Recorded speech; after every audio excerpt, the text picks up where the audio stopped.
Okay, let's do this thing. Make money by the score.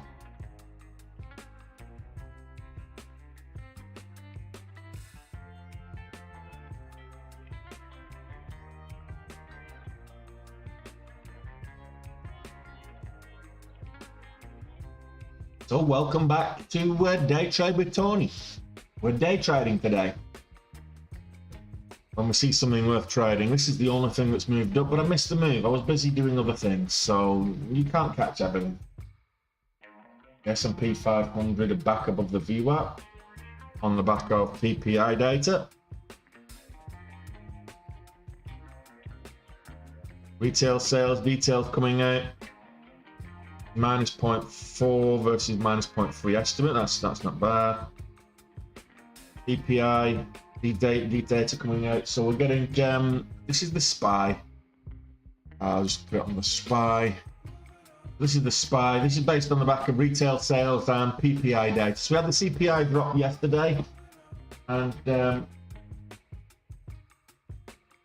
had the CPI data drop yesterday, which is the consumer price index. We've got the PPI data just dropped, which is the production price index, and we've also got US retail sales as well. So that's why we're getting a little bit of a pop on the SPY. It's back above the VWAP. Personally, given there's a wider distraction with the banking crisis at the moment, I think it's going to be short-lived. My own personal opinion. And you know, what do I know? I don't even know what I'm doing. I know I'm doing it well, but I'm just a fat guy on the internet with an opinion. So, hey Kyle, hey OEL, Robbie, Amar, good morning to you as well. Hey Dilwar, you're checking out the Instagram stream. I mean, it's exactly the same as the TikTok stream.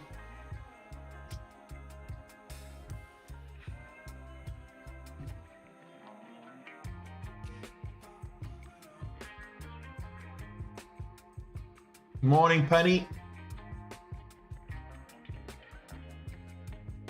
HUBC, I'm not seeing it on the scanners.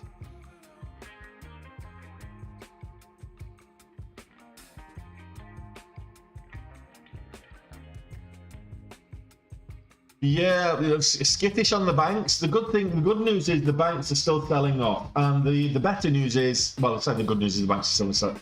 The good news of the banks that are selling off is that they're no longer on short sale restriction, so you can just sell and away you go. The bad news is they're still on reduced leverage, so with the exception of Schwab. So maybe Schwab's the one to go after. I made money on it yesterday.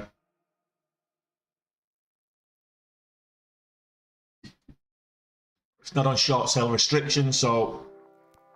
But Credit Suisse at the moment in free fall. So let's look at Credit Suisse here. Credit Suisse, it's again in free fall. Look at this on the higher time frame. You'll see and now Silicon Valley Bank is a kind of a niche bank, and it had a ripple effect on the banking sector, particularly across the US market. However, and it's a big however with a capital H. Credit Suisse is an international name. If Credit Suisse goes to the wall, this could trigger a massive problem. So watch this space. The turmoil in the banking sector at the moment is. I don't know why I'm not getting any chat in the old tickety-tockety, because I've not started it. That's why. Helps if I go live, doesn't it?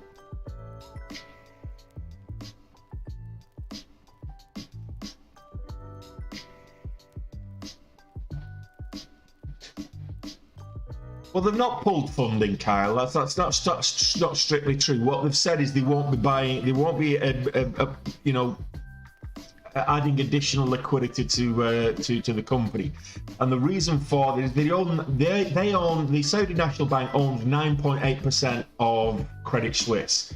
So if they increase I think the threshold is 10%. If they increase their ownership of Credit Suisse, which they would have to do to add liquidity to the bank, it becomes a bit of a regulation minefield. They've got to go through all the jump through all the hoops of EU regulation and other banking charters and various other things, which they're not prepared to do. So it becomes both a statutory and regulatory issue that they could open a whole can of worms for them.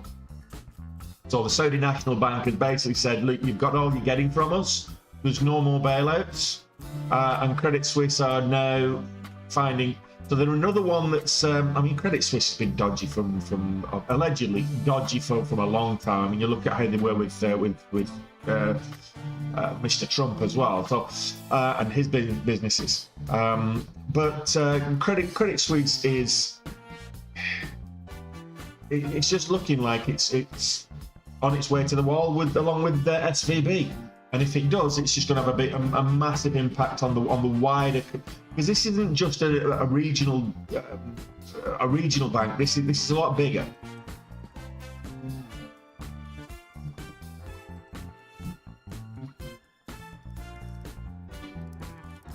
I think the SVB had something like $1.5 billion worth of assets. Or deposits, if you will, in the portfolio, and Credit Suisse is about 5 times that. It's been teetering for a while, but the problem with that, Kyle, is that any kind of banking collapse or negative pressure on the sector. And they've been teetering on the precipice. So the SVB collapsed, and then statutory collapsing straight after it. We've got Silvergate kind of teetering on the edge as well. It's just going to push Credit Suisse over. What's happening with the banks today? Well, basically, it's Credit Suisse today is the big one that we can potentially watch go to the wall. So Credit Suisse, it's not a US bank; it's actually a Swiss bank, but it's teetering on the brink of collapse. So that's Credit Suisse.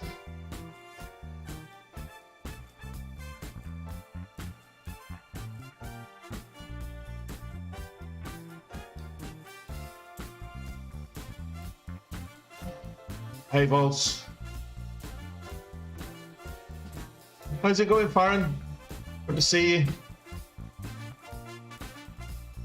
Yeah, well, I'm actually recording the recording of the recording, Billy's. I couldn't get. I can stream direct to Instagram, but the same stream I'm using on YouTube, but it only takes the middle piece. It doesn't allow me to do a landscape. It has to be portrait mode. It doesn't allow me to do a landscape mode. But so you know, yeah. So thermogenetics is just moved up on lower volume at the moment, but we'll have a look because that might be the start of a bigger move. Because that's a big move. Have a look at that, and let's have a look at the catalyst.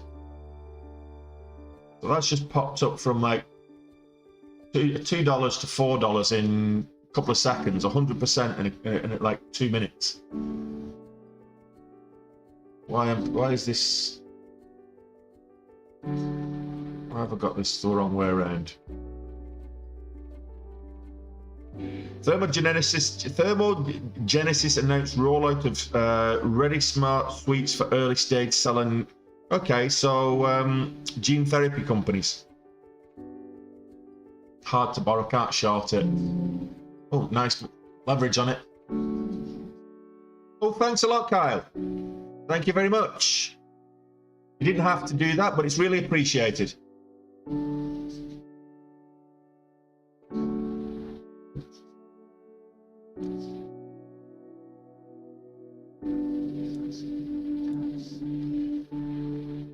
Okay, so let's start. Got full leverage. Got 26k on the small account. I really wanted to get in at 420 there. Start small.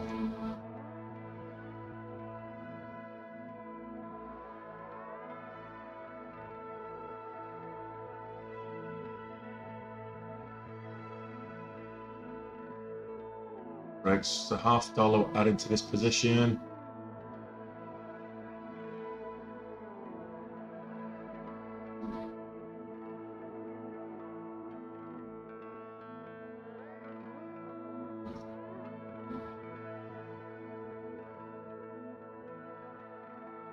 $444 is our average.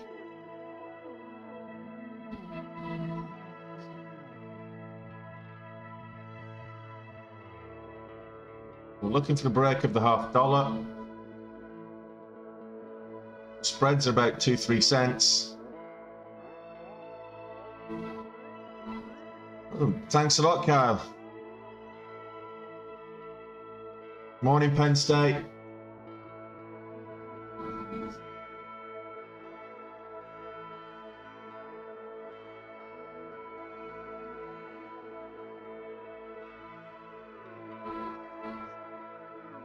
Range on this 35 cents.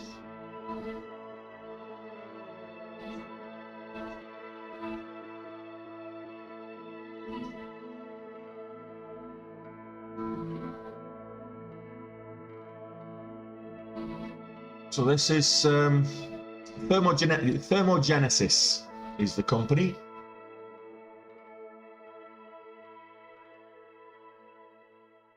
I don't know what a CGMP suite is, but they've just rolled out a whole bunch of them. Ready Start CGMP suites.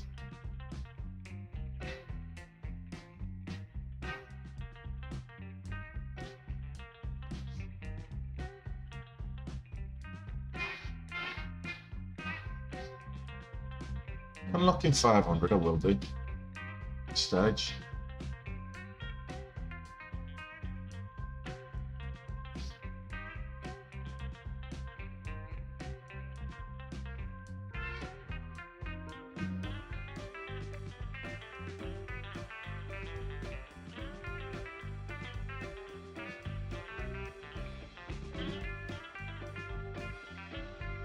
High of day currently 63, 463. So if we can test the high of day. It's looking a bit tired right now, so I might have to come back on the next pump. On the next pump.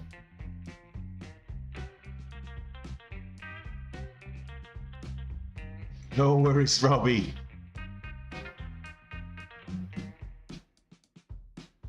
You're very welcome. I'll be putting a lot, but I'll be putting more out for. Of course, you get with the membership, with the YouTube membership, you get access to the Discord as well. But I'll be putting a lot of member-only videos out in the next couple of weeks. Yes, actually is, because it's coming direct from source.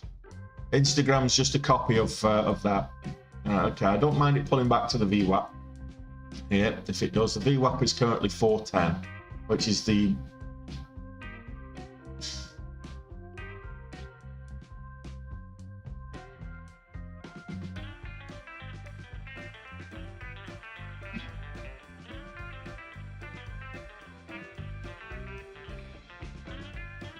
I wanted to get it at 420, but, you know.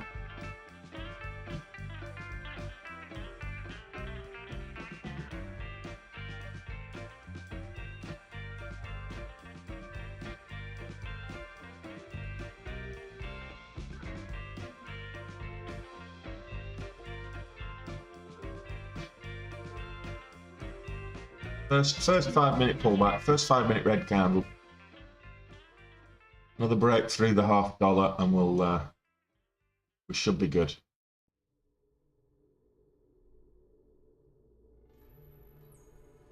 Current good manufacturing process. I don't know too much about them.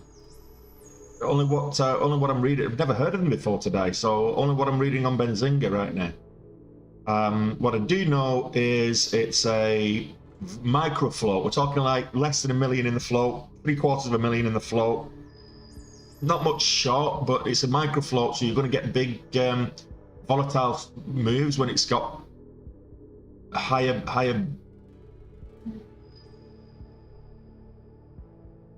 volume than normal.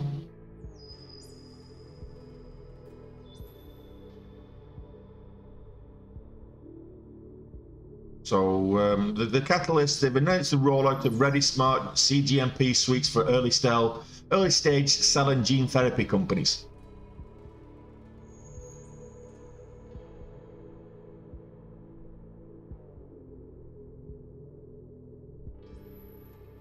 Yeah, it is. It's like 750K in the float.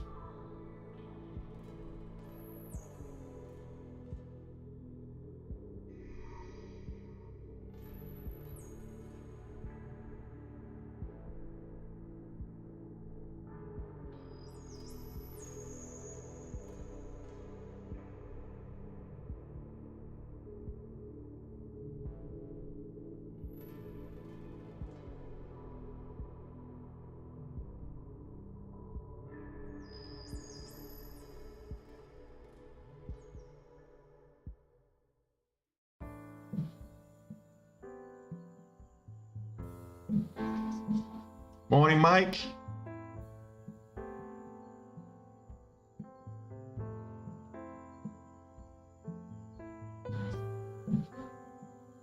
Oh, bugger. Didn't pull the trigger quick enough. That's okay.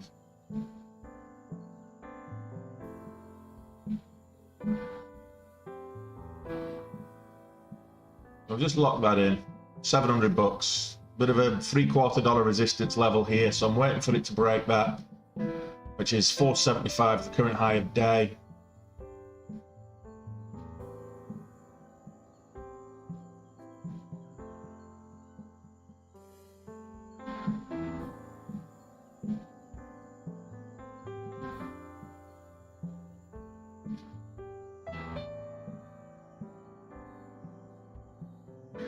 Current good manufacturing process. All right, okay. It's an acronym. Oh, you learned something new. Thank you for educating me, Ed.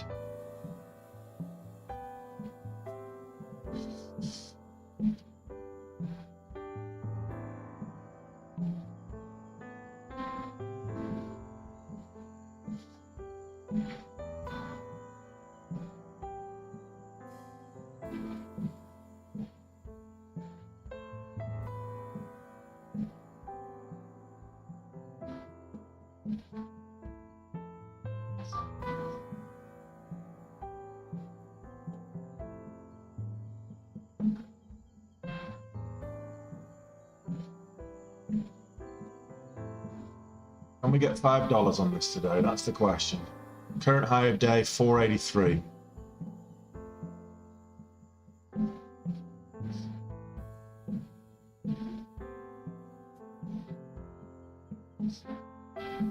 Nice one, Vols.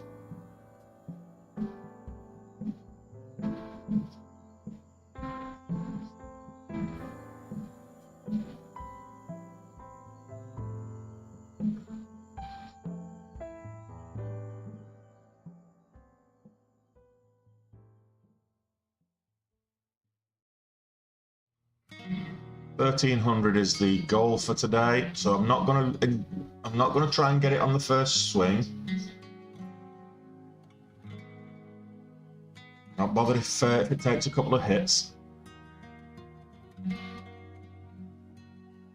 Current high of day is 491. We want to see if we can get over 491.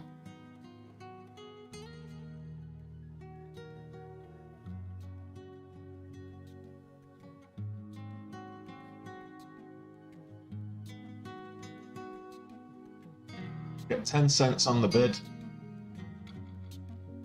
I think I'll be happy with that to start the day.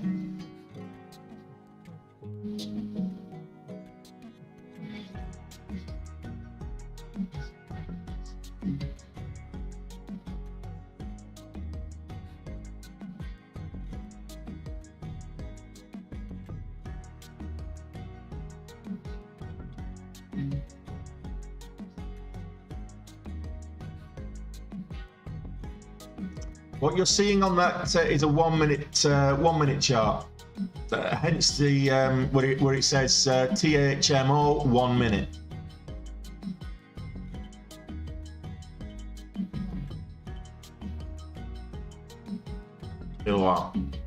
The clue is on the chart where it says 1 minute.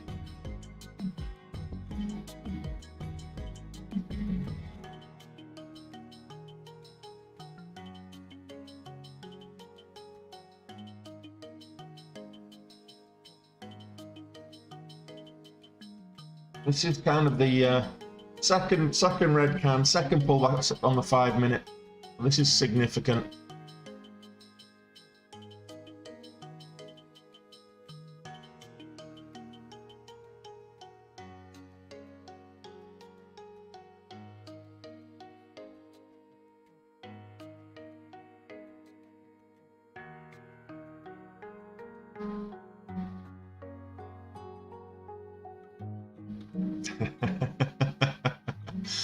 You can't see the wood for the tree still, though.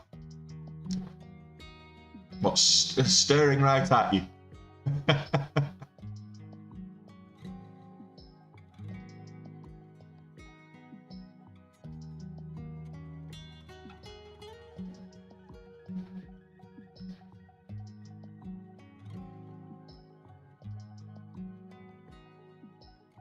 There we go. First job done on the small account. First, and it wasn't swinging for the fences, but guess what? We've got a home run on the first try. 1,300 was the goal. We've got 1,375. That's the small account. Let's get rid of my Benzinga thing here, and let's switch accounts.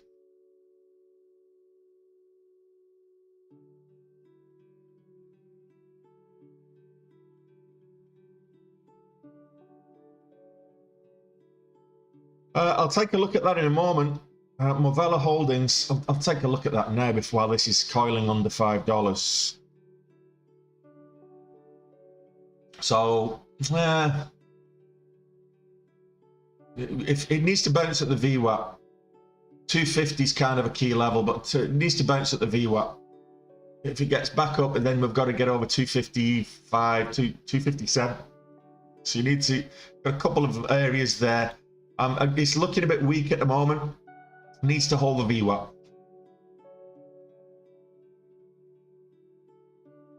Yeah, we've got the $5 breaker.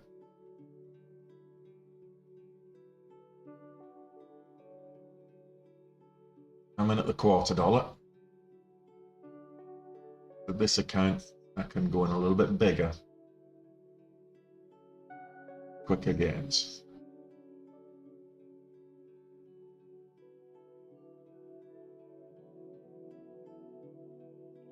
I'll see this. Hold the whole dollar of 5.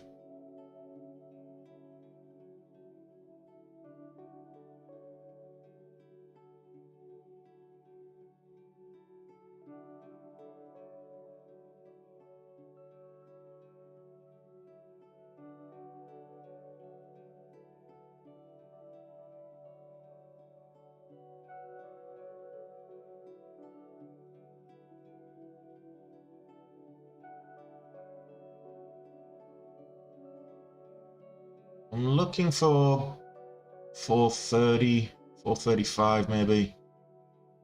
Current high of day is 430, so I want to see a break of high of day.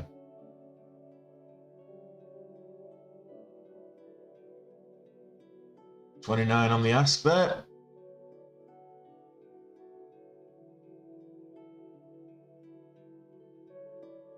See a break 430 on the ask. 29 again. Here we go. 30, there we go. 31. Take half of that off. Lock in $1,000.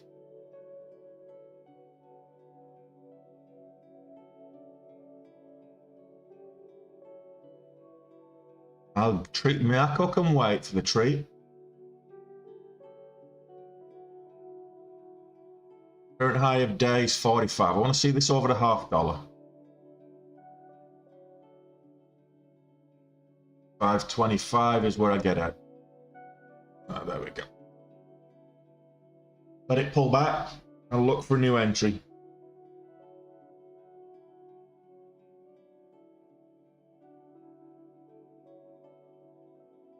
Oh no, absolutely, absolutely.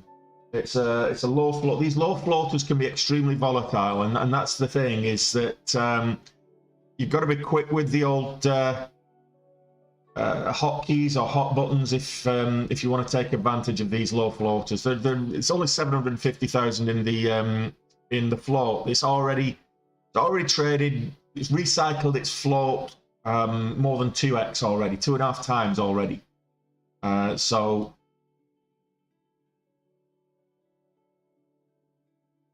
yeah, three times.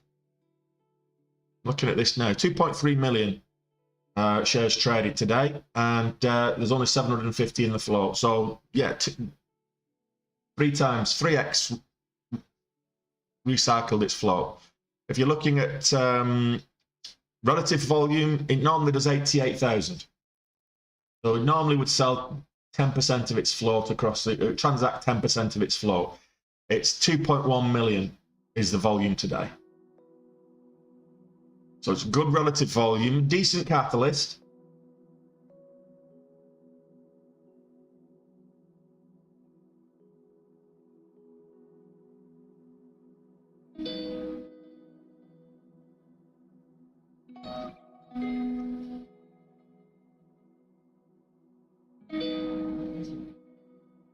Already up 150% on the day today.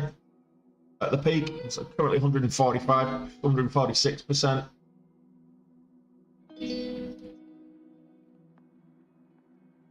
Getting multiple reversal indicators. We've got the upwick on the 5-minute. We've got there's a doji there. It's usually changing sentiment. So just wait for confirmation. Let the pullback continue. So we're looking at here, the high of this 5-minute candle, 532.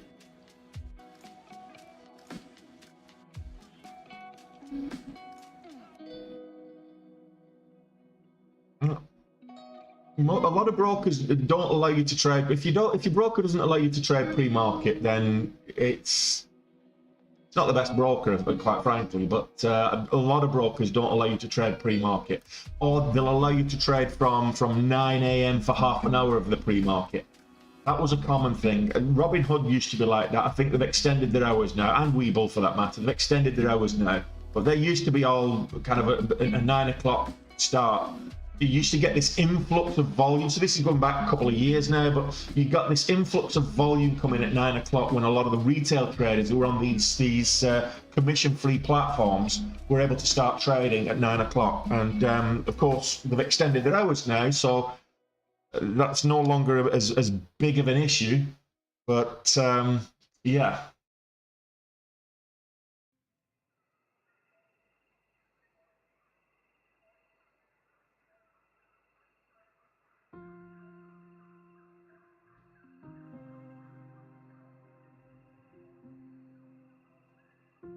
I've got Bloomberg on in the background because I want to see how this Credit Suisse story pans out today.